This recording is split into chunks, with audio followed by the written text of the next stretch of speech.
9वीं सदी का बगदाद, जो महज एक शहर नहीं बल्कि पूरी दुनिया के लिए इल्म और रोशनी का मरकज बन चुका था।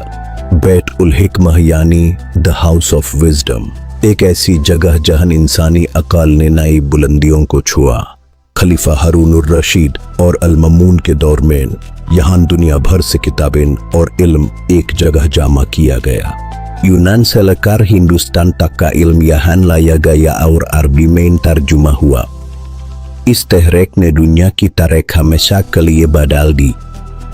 अल-ख्वारिज़मी, जिन्हें फादर ऑफ अलजब्रा कहा जाता है, ने यही से दुनिया को जीरो का तस्वुर और हिसाब किताब के नए तरीके दिए। सितरों की गर्दिश और दुनिया का नक्शा समझने के लिए यहाँ निहायत जदीद ऑब्जर्वेटोरीज बनाई गईं। तिब यानी मेडिसिन में इब्न सिना और अल राजी ने ऐसी तहकीकात की जो सदियों तक यूरोप के यूनिवर्सिटीज में पढ़ाई जाती रहीं। इब्न अल हैथम ने रोशनी और ऑप्टिक्स के नए कवानीन वाज़े किए, जिसने आज के मॉडर्न कैमरास और टेलीस्कोप्स की बुनियाद रखी।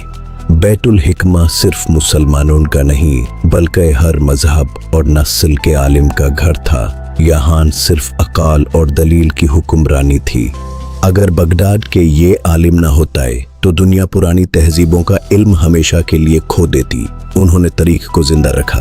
पूरी दुनिया में जो आज साइंस और टेक्नोलॉजी का उरूज है, उसकी बुनियादें इसी सुनहरी दौर में रखी गई थीं।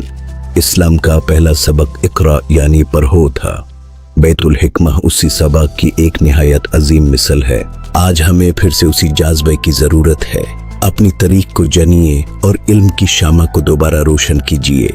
हमारी तारीख फतह आलम ही नहीं बल्कि फतह ज़हन की तारीख भी है, इस पर फख्र कीजिए।